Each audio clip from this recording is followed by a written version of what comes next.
ये वीडियो सुनिए, मैडम चित्रा त्रिपाठी हैं। ये आरक्षण को झुनझुना कह रही हैं। क्या आरक्षण का झुनझुना बार बार ये बताकर अब क्या ही कहा जाए। सोचिए, ये लोग अपने आप को पत्रकार न कहें तो ज्यादा बेहतर है। दरअसल ये सवर्ण जातिवादी मनुवादी हैं जो इस देश के 90% लोगों के संवैधानिक अधिकार के खिलाफ हैं। क्यों न चित्रा त्रिपाठी और चित्रा त्रिपाठी जैसे लोगों को संविधान विरोधी कहा जाए, और क्यों न संविधान विरोधी को देशद्रोही कहा जाए। आरक्षण झुनझुना है। अभी राहुल कंवर तेजस्वी यादव से इसी तरह का सवाल पूछ रहे थे कि सरकारी नौकरी क्यों जरूरी है, प्राइवेट सेक्टर में आरक्षण क्यों जरूरी है। प्राइवेट सेक्टर के लोग बैंक का रुपया लोन पर लेते हैं, और बैंक का रुपया किसका है? इस देश की जनता का रुपया है। इस देश की जनता का पैसा है जो मेहनत कश लोग सेविंग अकाउंट में, बचत खाता में जमा करते हैं। 12,000 करोड़, 15,000 करोड़, 20,000 करोड़, 30,000 करोड़ रुपए लेके ये चोर लोग विदेश भाग जाते हैं, और ये चिरकुट टाइप के पत्रकार उस पर सवाल नहीं पूछते हैं।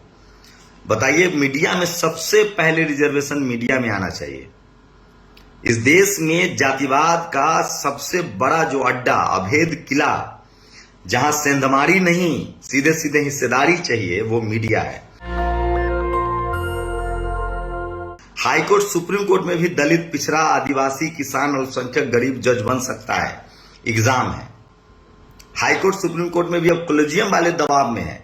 आप जज बन सकते हैं इस देश में। सिनेमा आप रिंकू सिंह बन सकते हैं, सूर्य कुमार यादव बन सकते हैं, आप क्रिकेटर बन सकते हैं, हीरो हीरोइन बन सकते हैं, आप इसरो में बैकवर्ड वैज्ञानिक बन सकते हैं, नासा जा सकते हैं, हार्वर्ड, कैम्ब्रिज में पढ़ा सकते हैं, लेकिन आप इस देश की जातिवादी मनुवादी मीडिया में नहीं जा सकते हैं अगर आप दलित, पिछड़े, किसान, आदिवासी, अल्पसंख्यक है तो।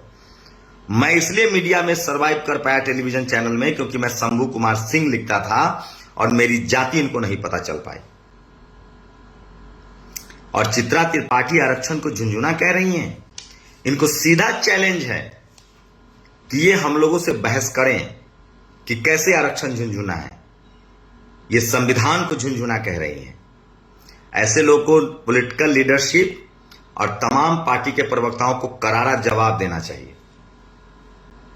ये पत्रकार तो कतई नहीं, ये लोग जातिवादी गिरोह के लोग हैं जो अपने जातीय स्वार्थ के लिए काम कर। ये लोग 90% हिंदुओं के विरोधी हैं। इनको वोट चाहिए आपका, इनको चढ़ावा चाहिए आपका, लेकिन ये आपके संवैधानिक अधिकार के खिलाफ है।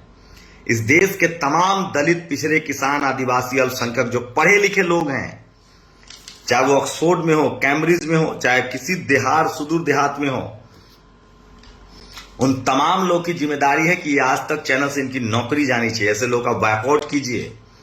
मैं आप लोग को 10 साल से समझा रहा हूं, ये जातिवादी मनुवादी मीडिया गोदी मीडिया नहीं है। आज इंडिया की गठबंधन की सरकार बन जाए, आज मायावती जी पीएम बन जाए, आज लालू यादव, मुलायम सिंह यादव, अखिलेश यादव, तेजस्वी यादव पीएम बन जाए, ये लोग सवाल पूछना शुरू कर देंगे। ये लोग जातिवादी गिरोह हैं जो अपने नेताओं को राष्ट्रीय नेता कहते हैं, और दलित, पिछड़े, किसान, आदिवासी, अल्पसंख्यक नेताओं को ये लोग जातिवादी नेता कहते हैं। ये लोग घोर जातिवादी हैं मीडिया में। इसलिए बहुजन समाज से अपील है कि ये मीडिया न देखें। यही लोग 400 पार का नारा लगा रहे हैं।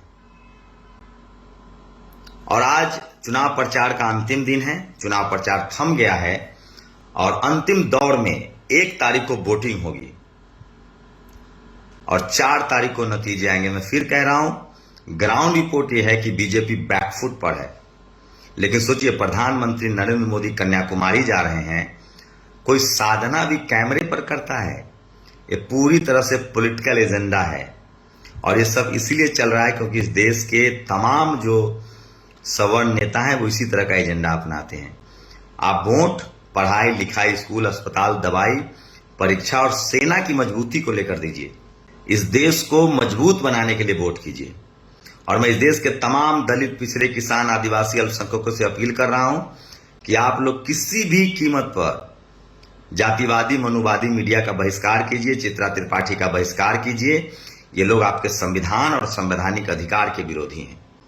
मुझे तो ताज्जुब आता है अखिलेश यादव, तेजस्वी यादव जैसे लोगों पर कि ये लोग इनको इंटरव्यू क्यों देते हैं।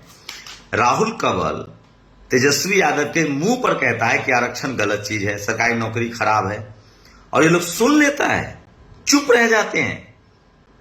अरे इनको तो करारा जवाब देना चाहिए था।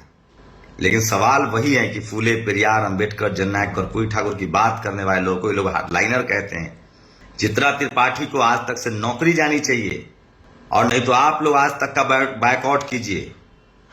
और अच्छा जवाब दिया है भारती जी ने, प्रियंका भारती ने। ऐसे इनको करारा जवाब मिलना चाहिए। और आप लोगों से गुजारिश है कि आप लोग दलित, पिछड़े, किसान, आदिवासी, अल्पसंख्यक, इस पूरे देश का चुनाव इस बार बैकवर्ड बनाम फॉरवर्ड है। इस देश में बीजेपी से कोई पॉलिटिकल पार्टी नहीं लड़ रही है, कोई नेता नहीं लड़ रहा है। दलित, पिछड़ा, आदिवासी, किसान, अल्पसंख्यक लड़ रहा है।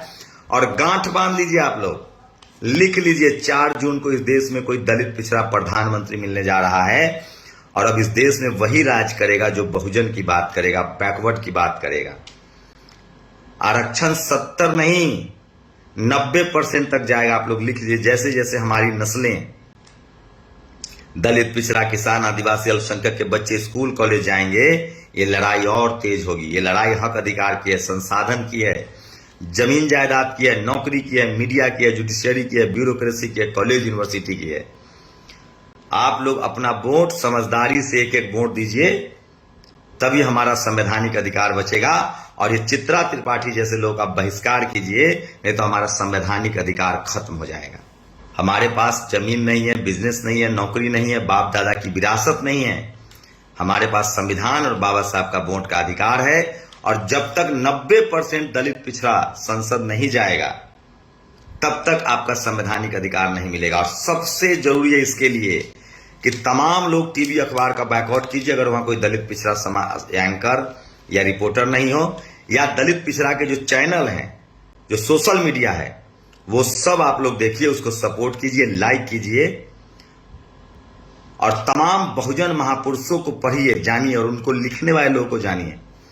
आज मैंने ट्विटर पर प्रोफेसर डॉक्टर राजेंद्र प्रसाद सिंह के साथ मैंने तस्वीरें शेयर की, उन्होंने मुझे सम्मानित किया है। सोचिए, यह सम्मान मेरे लिए सबसे बड़ा सम्मान है, क्योंकि भारत के सबसे बड़े भाषाविद, इतिहासकार डॉक्टर प्रोफेसर राजेंद्र प्रसाद सिंह जो लिखते हैं, पढ़ते हैं, जिस तरह से बाबा साहब फूले साहब ने शिवाजी महाराज के इतिहास को जिंदा किया, जिस तरह से बाबा साहब ने फूले, पेरियार, कबीर, रविदास, भीमा कोरेगांव का इतिहास जिंदा किया, जिस तरह से मान्यवर कांसी राम साहब ने बाबा साहब, फूले, पेरियार, अंबेडकर, ज्योतिबा फूले, सावित्रीबाई फूले को घर घर तक पहुंचाया।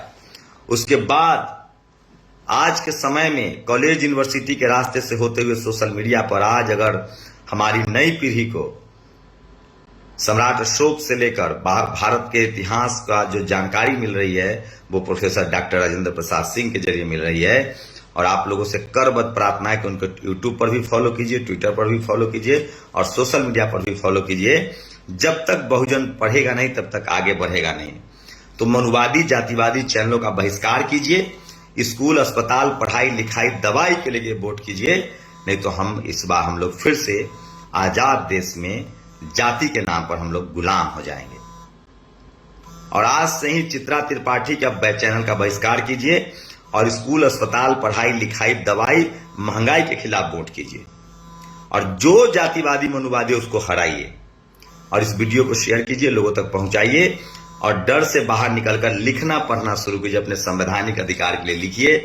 बाबा साहेब ने कहा है, जिंदगी लंबी नहीं शानदार होनी चाहिए। और जो समाज बोलता नहीं है, वो अपने कंधे पर अपने अधिकारों का लाश उठाता है।